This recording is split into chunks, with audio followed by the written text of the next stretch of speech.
North of the A25 in Abinger, there's a little small parcel of woodland. It's only 4 acres and it sits between Beggars Lane and Hackhurst Lane, and there's a nice house there too.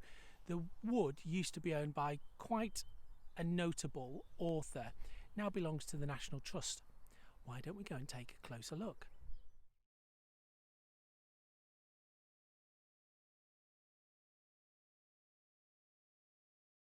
So I've dropped down from the field and crossed over the A25, and here I am just on the edge of Piney Copse.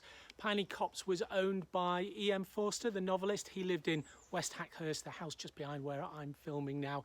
You don't have to be Hercule Poirot to work out where it is. I'll do a picture so you can work it out.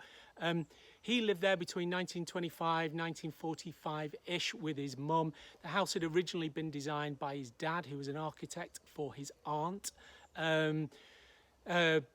Forster was born in London, went to prep and senior school in Tonbridge, and then went up to Cambridge. He was left a load of money by a relative, so he transitioned then to become a novelist.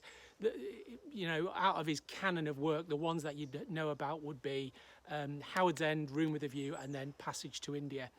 Passage to India became popular while he was living here, and kind of on a whim, he bought this when he saw some development happening. His mum died in 1945. She's buried up in Holmbury Church with his aunt. I'm going to go and see if I can find the graves. He tried to buy the house, I think, but it was leasehold and there was some complications. Anyway, he, bought the wood, which eventually he would transition over to the National Trust, who look after it now. And he moved away, I think, up into London. He eventually ended up dying in Coventry at family friends.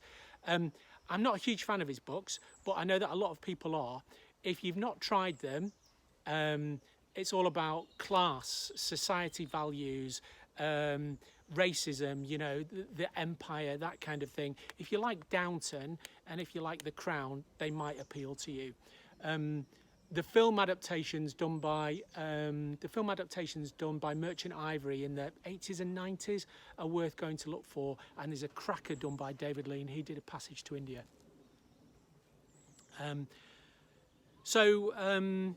He was gay, openly gay with his friends, but it wasn't the time to be camping it up in society. You could still get banged up for that.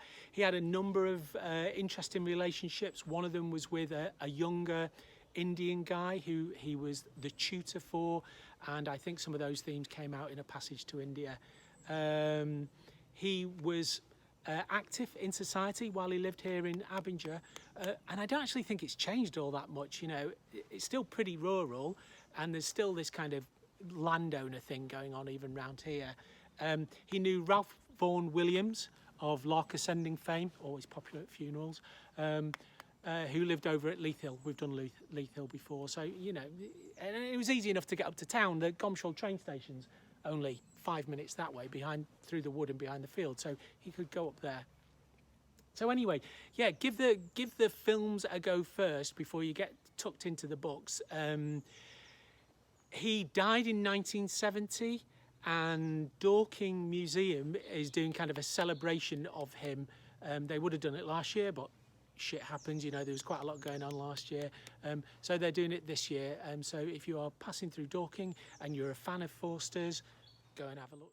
My day off. So first off, I went over to Holmbury. Couldn't find any Forster graves there. There was a really nice couple who said unlikely that Forster's mum or aunt would be buried there. West Hackhurst is in a different parish. It's in the Abinger parish. So I've come up here to St James in Abinger, which is in a stunning location at the top of the Downs. Really, really pretty. Nice church. Good organ. Nicholson's apparently from Worcester. I found Laura Forster's grave. Very unassuming. She died in 1924. That's when his mum and Morgan moved in into West Hackhurst. Couldn't find his mum's. It could be here. I mean, this is dead popular. That's my dad gag. Yeah, could be here. Don't know. If you are passing and you are on the Forster Trail, come here though. It's really pretty. There's a pub just opposite, which does good food in the winter. I can't remember it in the summer.